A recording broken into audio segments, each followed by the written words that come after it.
New ইয়র্কের Nassau county cricket stadium প্রবাসী বাংলাদেশিদের মিলন মেলাতে রূপ নিয়েছিল। আনন্দে উৎসবে শুরু হলেও শেষটা বিষাদময়। ভক্তদের কাঠগড়ায় সাকিব লিটন শান্ত, তবুও একেবারে নিরাশ হচ্ছে না বাংলাদেশিরা। সুপার 8-এও লাল সবুজের পতাকা উড়বে বলে আশাবাদী তারা। যুক্তরাষ্ট্র থেকে রেজওয়ানুজ্জামানের আরেকটি রিপোর্ট।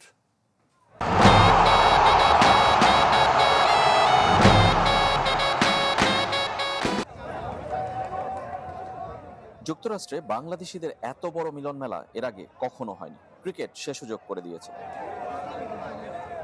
নাসাউ কাউন্টি স্টেডিয়ামে এসে কেউ কেউ দীর্ঘদিন পর খুঁজে পেয়েছেন তার প্রিয়জনকে। এই মিলন মেলার শেষটা হতে পারত মধুর, স্বপ্নময়, কিন্তু হয়নি একটুর জন্য। বাংলাদেশ হারায় কষ্ট আছে, আছে খারাপ লাগা, যার বহিঃপ্রকাশ কিছুটা বাড়াবাড়ি। ভক্তদের কাঠগড়ায় সাকিব লিটন শান্ত।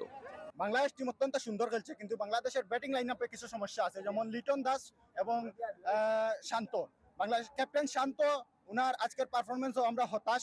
No more Shakib Al Hasan, he is MP. হয় এমপি তে থাকতে সংসদে থাকতে হবে, না হয় মাঠে। We had a lot more expectation from Sakib Al Hasan. He definitely disappointed us. ও যদি একটু খেলতো, পুরো খেলেই নেই।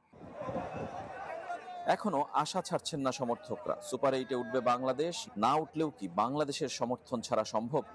আমি আনহ্যাপি বিকজ আমার আজকে জিতা গেমটা হেরে গেলাম। এনজয়। বাট ইনশাআল্লাহ আমরা নেদারল্যান্ডে এবং নেপালকে আমরা হারাবো।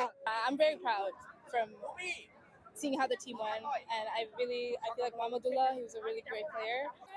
আশাহত হলেও হতাশায় নিমজ্জিত হতে চান না অনেকে। নিউ ইয়র্কে বাংলাদেশের লাল সবুজের পতাকা ওড়াটাই তাদের চোখে বড় প্রাপ্তি। আলহামদুলিল্লাহ, এনজয় দ্য গেম। আমরা লুজ করছি, এতে কোনো মন দুঃখ নাই। আমরা খুবই আশাবাদী যে বাংলাদেশ সেমিফাইনালে যাবে। আজকে একটুর জন্য বাংলাদেশ হেরে গেছে, but let's keep the hope going. Rezwanuzzaman, channel 24, Nassau county cricket stadium, new York, যুক্তরাষ্ট্র।